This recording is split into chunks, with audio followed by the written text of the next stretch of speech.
We made $400 billion selling people a feeling that they could afford something they couldn't, and I helped design the button that did it. Here's what buy now, pay later actually is. Forget the name. The name is a lie. It's a loan. It's a loan dressed up in a t-shirt sitting next to the checkout button smiling at you. You know how a loan shark used to stand on a street corner? We put him inside your phone. We made him friendly. We gave him a progress bar. Think about a vending machine. You put in $1, you get a snack.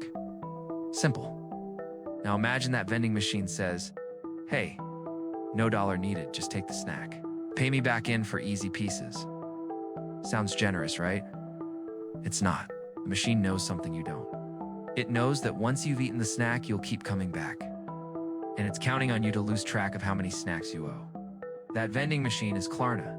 It's Afterpay. It's a firm. They built it to be invisible until it isn't. Here's the actual mechanism. You're shopping online, you've got $60.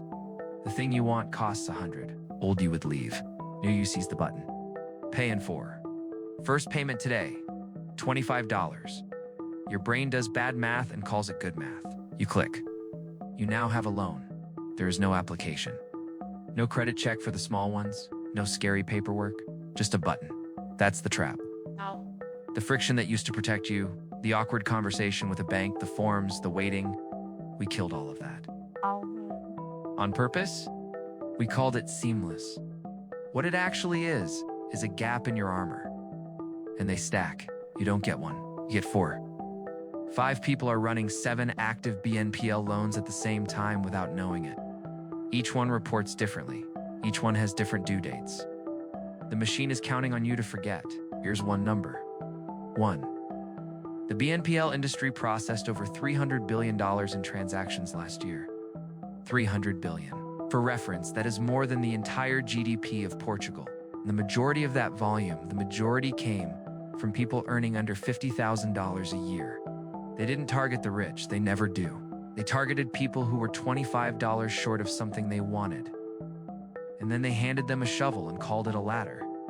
Here's what you stop doing today. You stop splitting purchases under $200. Don't care how convenient the button looks. You can't buy it outright, you can't afford it right now. That's not an insult, that's math.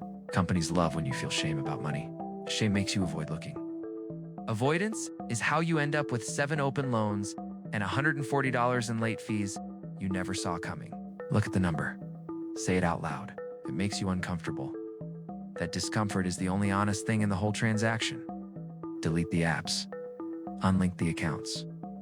When the checkout page offers you the installment option, it is not doing you a favor. It is doing itself a favor. The machine doesn't care about your snack. It cares about the 4 payments. It cares that you forget the third one. It cares that the late fee is $29 on a $40 purchase. That math is not an accident. That math is the product. You were never the customer. You were always the inventory. If you're tired of being treated like a child, hit subscribe. I'm leaking the rest of the blueprint soon.